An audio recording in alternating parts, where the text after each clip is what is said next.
a special breed. Crazy, as Alex would be the first to admit, but crazy in a very, very purposeful way. The obsession with equipment spilled over into less critical areas of a SEAL's life, like having the right trousers or sunglasses. Sometimes a guy needs enough pockets for his working tools and doesn't want to be blinded by the sun while he's working. Occasionally, a guy just wants to look cool. Making the right equipment choice led to survival. Making the wrong equipment choice could lead to becoming a terrorist's new plaything. Once in the alcove, Alex and Smiley lay close so Smiley could point out something to Alex on their map. Close enough so Smiley could watch the vapor trail of Alex's bullets splash into the target. If needed, Smiley could whisper feedback. Smiley lasered the distances to prominent features: bend in a trail, boulder, clump of shrubs, abandoned house, etc. The boulder rested near the border between Afghanistan and Pakistan. Alex squeezed the 2-pound trigger, dry firing while listening for the firing pin's proper operation. Then he simulated reloading, smoothly manipulating the rifle bolt with minimum movement and without taking his eyes out of the scope. In case their target ran, Alex practiced an ambush, holding his sight at a point ahead of the target's path and waiting until the dirtbag ran into Alex's crosshairs, then pulling the trigger. The sun inched up the gray sky behind the 1,000-foot-high charcoal-colored mountains a couple of miles in front of the two SEALs. The long shadows, cast by scattered trees and shrubs, retracted. A light film of dirt powdered Alex's face. Except for the whisper of a slight wind, it was eerily quiet. Through Alex's Leopold 10-power sniper scope, he spotted 3 specks in the distance. Smiley saw them too. They came closer. 3 bearded men appeared out of the gloom and walked across the border from Pakistan. They wore the traditional tribal salwar kameez combination of loose-fitting trousers and tunic, and the distinctive pakol hats that reminded Alex of muffin tops. Each had an AK-47 slung across his shoulders. Alex paused. It was possible the weapons were AK-74s, the smaller 5.45mm version of Kalashnikov's original gift of terror to the world.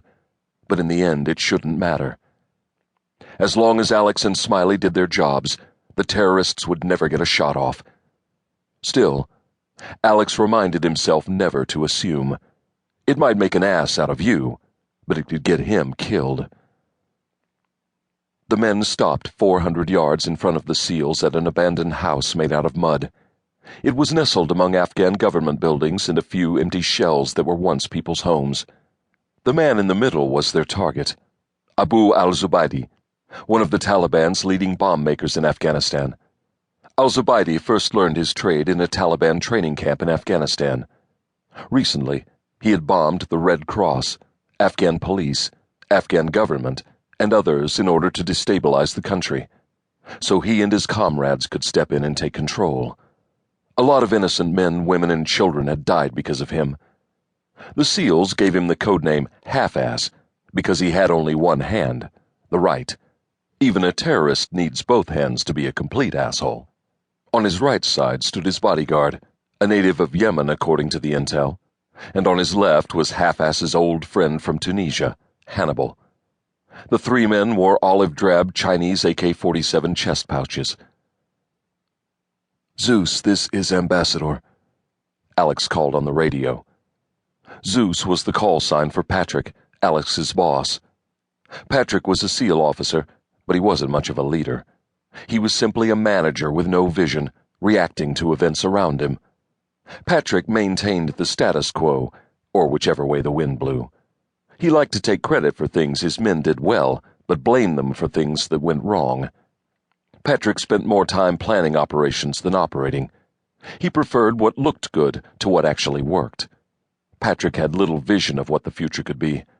Even if he could envision the future, it was doubtful he could take his men there. Static crackled in his earpiece. He tried again. "Zeus, this is Ambassador, over." More static. He looked over at Smiley. "Wiggle the little doohickey on the top," Smiley said. Alex shook his head. Little doohickey? This was a precision piece of electronic equipment. Still, Alex tapped the top of the